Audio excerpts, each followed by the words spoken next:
Welcome on in, guys. Tobin here with you, and thanks for checking out the channel. Hope you're doing fantastic out there, and if you guys could subscribe, that'd be great. If not, thanks for stopping by the channel. Hit us with a like, all the things that make the views and the algorithm catch you and whatnot. So we have a tremendous prank going on back and forth in the Heat locker room, and you may think to yourself, Heat locker room? It's not even the season yet. We are getting close, though. We are getting close.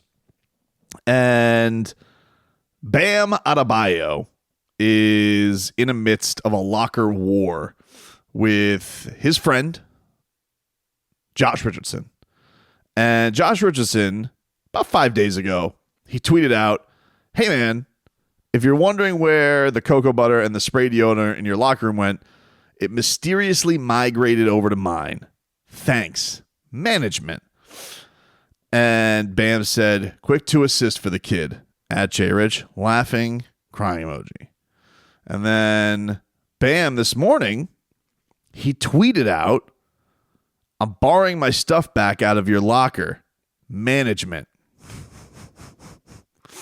And lo and behold, Bam Adebayo, he completely cleared out Josh Richardson's locker in the Heat and like cleaned it out. There's nothing there anymore other than the cocoa butter and the spray deodorant. I guess whatever's in that safe. But you thought this was funny, huh?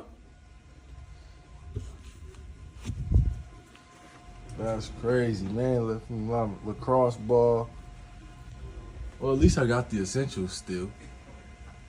He completely robbed Josh Richardson, emptied out the locker, left his stuff, took his shoes, took his clothes, took his stuff, and Josh Richardson added on to it. He said, "You guys, Bam is a sick man. Don't believe anything positive he ever says."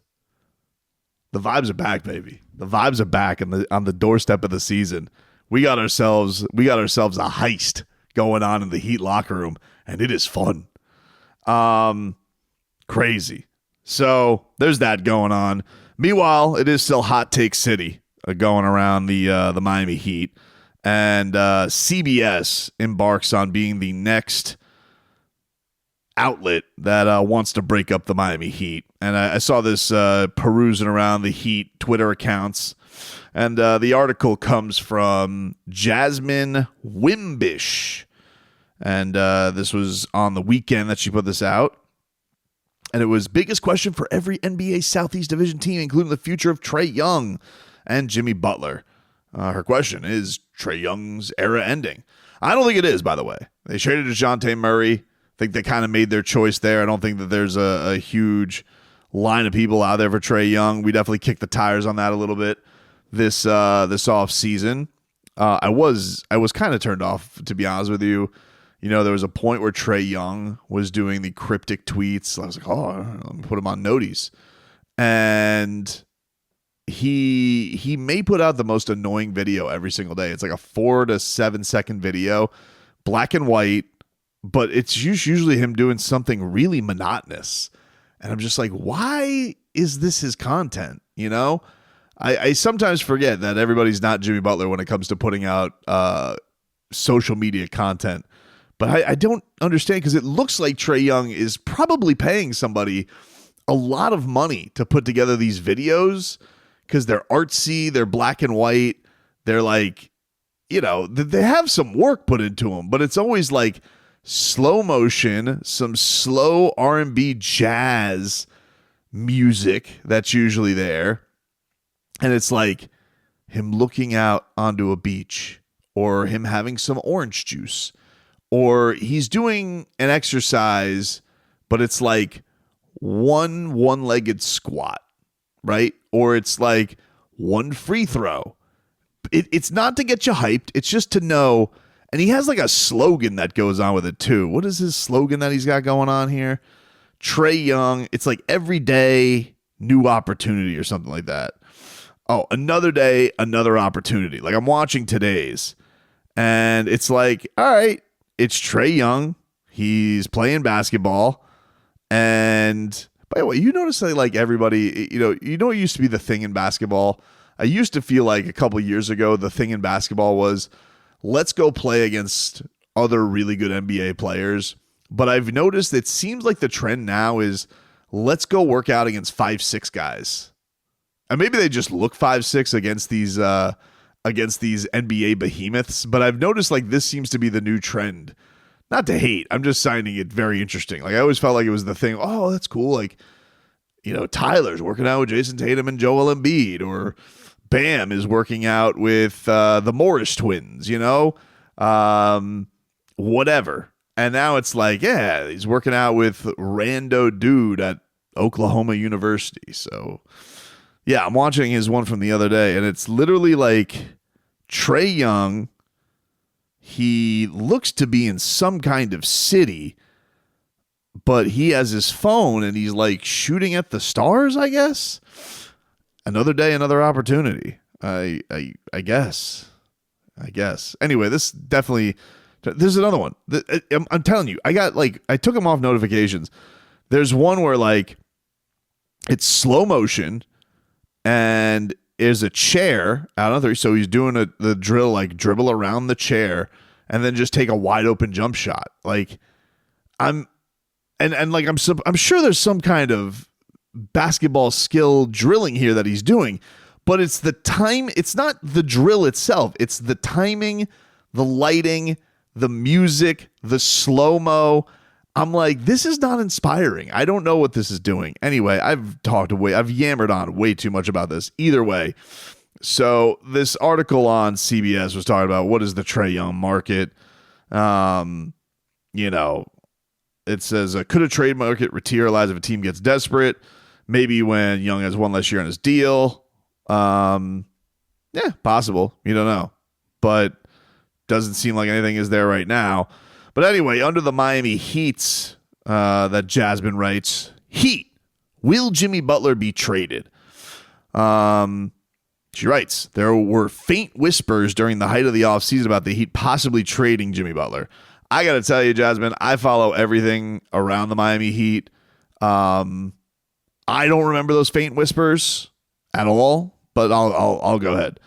Exasperated by Pat Riley's public comments about one of the franchise's cornerstone pieces, Riley voices reluctance to give Butler a contract extension right now. Sure did. Highlighting his injury history as one of the factors in 5 seasons. Butler has missed 100 games during the regular season, or a little over a quarter of the possible games during that span. That would be a bigger concern if Butler wasn't always flipping a switch in the playoffs, as he led the Heat to 2 NBA Finals appearances in those 5 seasons.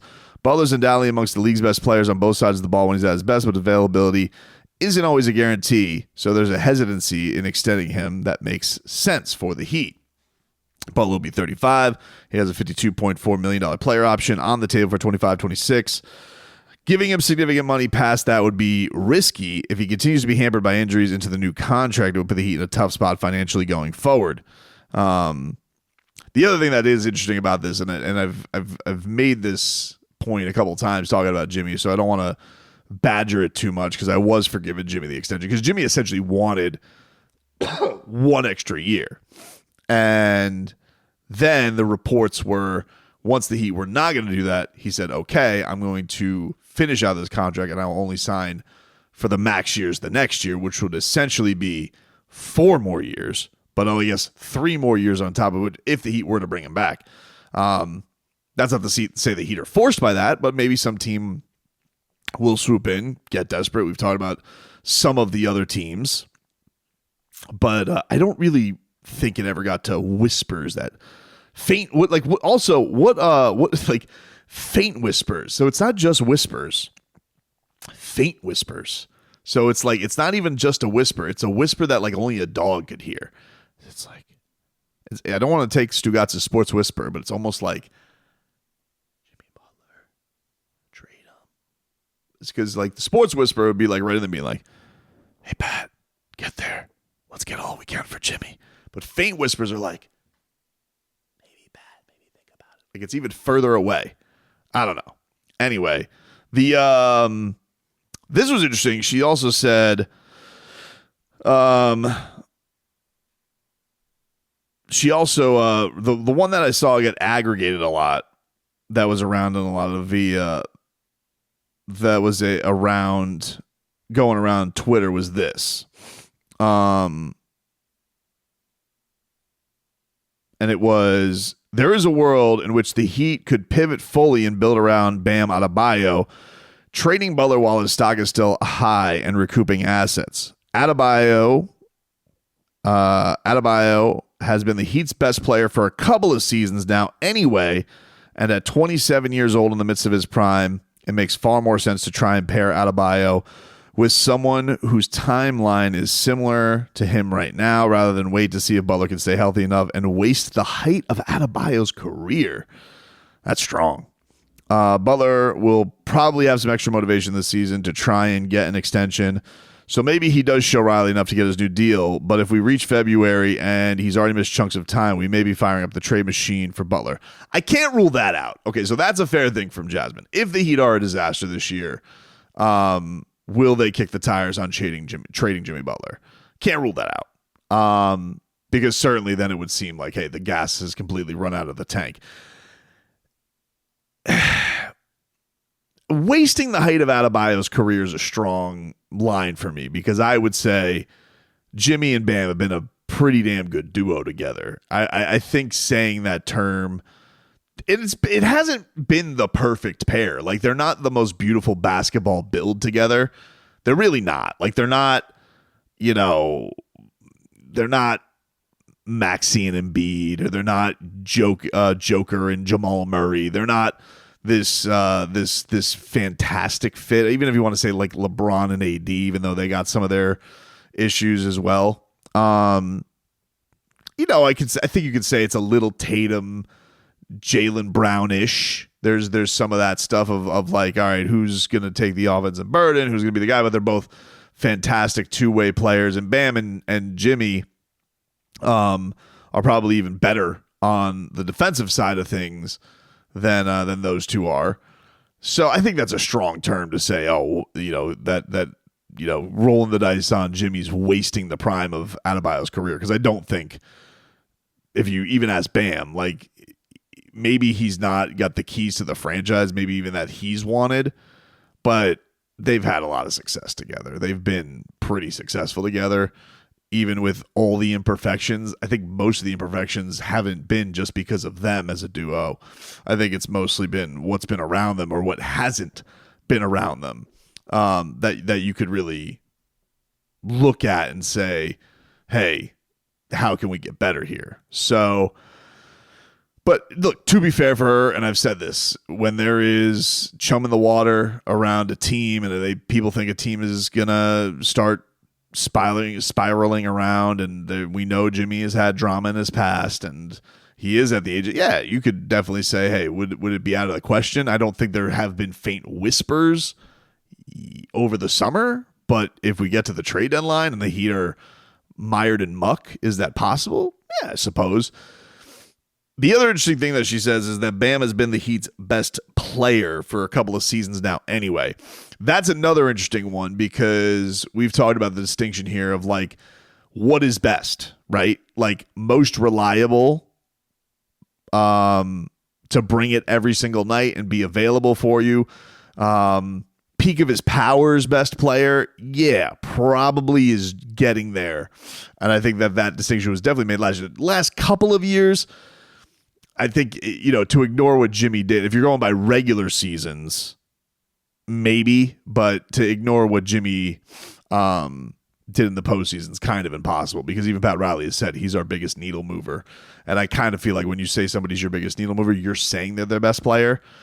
And that is going to be an interesting thing with Bam because even Bam, with the comments that he made to Shandell Richardson this summer, I was like, all right. Like, I get he always wants to be the unselfish. He wants to be the captain. He wants to carry everybody. But does he ever really want the crown of being the best player? I think there are parts of him that do. But then I think there are parts of him that have like this Heat culture stuff faintly whispering in his ear. Do the unselfish thing for everybody, Bam. Make it all good for everybody else. like I think there are those elements too that he probably wrestles with. But look, it's a well written, thought out piece by Jasmine. And can't rule all of it out. I don't agree with necessarily all of what she wrote, but certainly if things go awry, she is spot on. Like I do think that the Trey machine will be fired up to even think about those possibilities. So we need that to not happen.